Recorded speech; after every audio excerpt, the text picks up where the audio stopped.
Don't worry, be happy. 구독자 여러분 안녕하십니까? In every 지난 life we 영상에 have 이어 some 삶의 trouble. 중간고사를 계속 치겠습니다. 지난 시간 문제 점수 어떠셨나요? A+? 좋으네요. 다음 네 번째 영역 질문 드려보겠습니다. 네 번째 사회 심리적 건강을 묻는 문제인데요. 사회 심리적 문제는 주위 환경이나 상황과 관련지어서 태도나 감정이 어떻게 나타나냐 하는 것, 사회 시스템이나 인간관계에서의 상황이나 행동에 대한 반응을 말하는 건데, 전에 질문 드렸던 두 번째 정신적 건강 문제와 살짝 연관이 있기도 합니다. 지금의 일터나 현재의 일 좋아하나요? 변화에 잘 적응하는 편인가요? 이사나 인사 발령으로 낯선 곳으로 가게 되었을 때 그곳에서 잘 적응할 수 있나요? 지금 사는 동네 만족하나요? 사랑하는 또는 좋아하는 사람이 있나요? 주위 사람들이 날 좋아하는 것 같은가요? 누군가 나에게 밥 같이 먹자 라고 전화 오나요? 힘들고 심심할 때 편하게 전화할 사람 있나요? 자아 성찰을 좀 하는 편인가요? 이 부분에서 yes, yes, yes라면 사회성, 적응력, 인간관계가 좋다고 볼 수 있습니다. 그곳이 어디든 그 일이 어떤 것이든 좋아하는 마음, 거부감 없는 마음이면 잘 적응할 수 있기 때문에 이런 질문을 한번 해보는 것은 중요합니다. 친구가 많아야 좋다고 주장하는 분도 있지만 꼭 그렇진 않습니다. 성격에 따라 친구 없어도 잘 놀고 미워하는 이 없고 원망하는 마음 없고 그러면 사회 심리적으로 안정되었다고 볼 수 있습니다. 주위 사람이 날 좋아하는 것 같은가요? 좋아하나요가 아닌 하는 것 같은가요로 질문하는 이유는 자신의 감정이 어떠한가가 중요하기 때문입니다. 혹시 이 부분에서 좀 주춤거려지시나요? 다른 사람들이 자신을 별로 찾지 않는 것 같으세요? 그럼 다시 생각해보죠. 왜 그럴까요? 남의 말을 끝까지 잘 들으시나요? 자기 말만 열심히 하진 않나요? 종종 오지랖이란 말을 듣진 않나요? 야, 너도 그거 해봐. 야, 그런 건 하지도 마. 묻지도 않는 조언을 많이 하나요?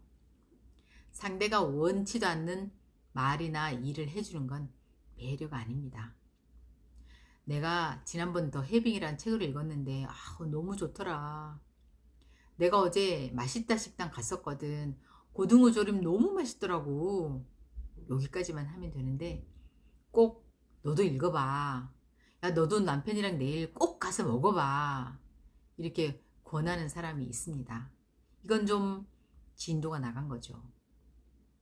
제가 오래전에 지금은 심리학 교수가 된 어떤 분과 같이 근무한 적이 있는데요. 그분이 출근해서 초등학생인 아들을 체크하기 위해서 전화하는 걸 몇 번 들었어요. 일어났니? 날씨가 많이 춥다. 일어났어? 밖에 비 온다. 여기까지만 말씀하시더라고요. 제가 그분의 전화를 듣고 당시에 좀 놀랐어요. 우리는 보통 날씨가 많이 추우니까 옷 많이 입고 가. 코트 입고 가라. 단단히 입고 가라. 감기 든다. 쭉 이야기 하잖아요. 비 온다 뒤에 우산 쓰고 가. 노란 우산 쓰고 가. 빨간 우산 쓰고 가. 이렇게까지 정해주죠. 뒷부분의 행동은 듣는 사람의 자유선택에 맡겨두는 게 현명한 것 같습니다. 주말에 영화 봤는데 너무 좋더라. 감명 깊었어. 라고 하는데 듣는 상대가 더 물으면 관심이 있거나 원하는 거고, 묻지 않는다면 더 이상 듣길 원하지 않는 거라고 볼 수도 있습니다. 상대가 원하는지 원하지 않는지 이렇게 파악할 수 있습니다. 아이들한테도 친구들한테도 원치 않는 일과 조언을 자꾸 하는 것은 실례입니다.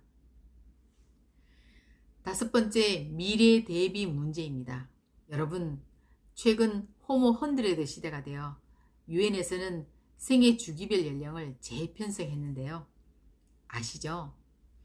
유엔의 새로운 연령 구분에 따르면 18세에서 65세까지를 청년기, 66세에서 79세까지를 중년기, 99세까지는 노년기, 100세 이후는 장수노인이라고 부르고 있습니다. 여러분은 대부분 청년기이시죠? 미국은 이제 120세를 기준으로 사회 전반적 계획을 짜고 있습니다. 노후를 대비한 은퇴 후의 계획으로 적어도 중년기 80세까지는 할 일이 있어야 1, 2, 3, 4번 문제가 건강할 수 있습니다. 은퇴 후에 할 수 있는 일을 생각해 보셨나요? 준비하고 계신가요? 월 수입 계획은요? 한 달 얼마로 살아갈 생각이신가요? 혼자 잘 지낼 수 있나요? 대부분은 지금의 인컴보다 반 이하로 뚝 떨어질 텐데요. 그런데 우리가 자신이 살던 삶의 질을 확 낮추는 게 쉽지 않습니다. 살다가 어쩔 수 없이 내가 삶의 질을 낮추어야 되는 그런 상황이 닥칠 때마다 비참한 생각이 들 겁니다. 그러니 현재의 상황과 비슷한 수준으로 살아갈 수 있도록 지금부터 준비해야 합니다. 은퇴 후에 하고 싶은 일 생각해 보셨나요? 그 일이 돈이 되나요? 내가 하는 일이 돈으로 가치를 매겨지는 게 사실 인정받는 것 같아 더 신나게 잘할 수 있는 원동력이 될 겁니다. 그리고 우리가 매일 친구나 배우자와 함께 하길 기대할 수는 없습니다. 혼자서도 잘 지내고 잘할 수 있는 일이나 취미가 있어야 합니다. 한 은퇴연구소에서 조사한 바에 따르면 은퇴자들이 가장 후회하는 일이 노후 자금을 마련하지 못한 것, 여행이나 여가를 즐기지 못한 것, 취미가 없는 것이라고 했다 합니다. 혼자 할 수 있는 취미 얼마든지 있습니다. 독서, 글쓰기, 악기, 그림, 캘리, 낚시, 댄스. 상대에게 너무 의존하지 말아야 돼요. 오죽하면 은퇴한 남편을 젖은 낙엽이니 삼식이니 이런 말이 나왔겠어요. 아내가 없어도 혼자 밥을 해먹는데 불편하거나 불만 없이 잘 지내야 되고, 남편이 없어도 경제적인 문제 혼자 씩씩하게 해결할 수 있어야 됩니다. 남녀 평등 시대잖아요. 남자만 가계 부양의 의무를 지거나 여자만 가사를 책임지는 그런 시대가 아닙니다. 남자도 가사와 육아를 하는 게 마땅하고 여자도 같이 돈을 버는 게 당연한 시대입니다. 여러분, 오늘 알게 되었나요?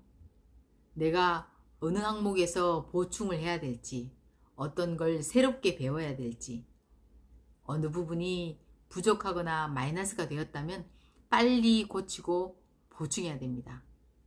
우리가 성실하면 잘 산다고, 착하면 복 받는다고 교육받지만 꼭 그렇지 않다는 거 잘 아시죠? 아웃풋 있는 성실, 요령 있는 성실, 알고 뛰는 성실이어야 합니다. 전반기에 그렇게 살지 못했다면 이제부터라도 다르게 뛰어야죠. 무작정 열심히 뛰지 말고 호모 100 시대, 이 길이 바른 방향인가 확인하고 말입니다. 여러분, 100세 시대 고민 함께 해주셔서 감사합니다. 구독, 좋아요로 응원해 주셔서 저도 힘내어 뛰고 있습니다. 감사합니다.